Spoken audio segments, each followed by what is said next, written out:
वटसावित्री व्रत दरवर्षी ज्येष्ठ महिन्यातील अमावस्येला पाळले जाते. हिंदू धर्मात वटसावित्री व्रताचे खूप महत्त्व आहे. स्त्रिया आपल्या पतीच्या दीर्घायुष्यासाठी आणि सुखी वैवाहिक जीवनासाठी हे व्रत करतात. या वर्षी 10 जून रोजी ज्येष्ठ अमावस्या आहे. म्हणजेच या दिवशी वटसावित्री व्रत पाळले जाणार आहे. वटसावित्री व्रताच्या दिवशी पूजेसोबत कथा वाचण्याची ही प्रथा आहे. वटसावित्री व्रत कथा.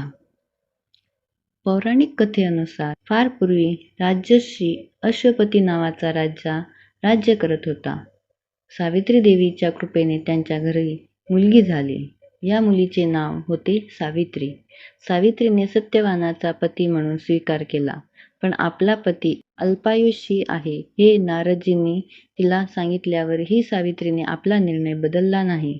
आपले सर्व राजवैभव सोडून ती आपल्या पतीसोबत जंगलात राहायला गेली, कारण सत्यवानाचे वडील वनराज होते. एके दिवशी सावित्रीचा पती सत्यवानाचा महान प्रवासाचा दिवस आला. तो जंगलात लाकूड तोडायला गेला आणि तिथेच बेशुद्ध पडला. त्यावेळी यमराजजी त्याचा प्राण घेण्यासाठी आले. सावित्रीला हे कळले आणि तिने 3 दिवस उपवास केला. तिने यमराजाला सत्यवानाला मारू नये म्हणून प्रार्थना केली, पण यमराजाने तिचं ऐकलं नाही. परिणामी त्रस्त होऊन सावित्री यमराजाच्या मागे लागली. यमराजाने तिला अनेक वेळा यापासून परावृत्त केले, पण ती आपल्या पतीसाठी त्याचा पाठलाग करत राहिली. सावित्रीचे धैर्य पाहून यमराजाला खूप आनंद झाला आणि त्याने तिला 3 वरदान मागायला सांगितले. सावित्रीने यमराजाकडे वरदान मागितलं की माझे सासरे वनवासी आणि अंध आहेत, त्यांना दृष्टी द्या. यमराज म्हणाले की हे होईल, पण आता तू परत जा.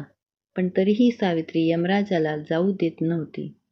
त्यानंतर यमराजाने तिला पुन्हा वरदान मागायला सांगितले. तेव्हा सावित्री म्हणाली, माझ्या सासऱ्याच्या राज्य हिरावून घेतले आहे, ते त्यांना परत मिळावे. यमराजाने सावित्रीला हे वरदानही दिले, पण त्यानंतरही सावित्री यमराज आणि त्यांचे पती सत्यवान यांच्या मागे लागली. तेव्हा यमराजांनी तिला 3रे वरदान मागण्यास सांगितले. यावर सावित्रीने संतती आणि स्वतःसाठी सौभाग्य मागितले. यमराजानेही सावित्रीला हे वरदान दिले. अखंड सौभाग्याचे वरदान देऊन यमराज तेथून निघून गेले. त्यावेळी सावित्री आपल्या पतीसोबत वटवृक्षाखाली बसली होती. त्यामुळे महिला या दिवशी वटवृक्षाची पूजा करतात.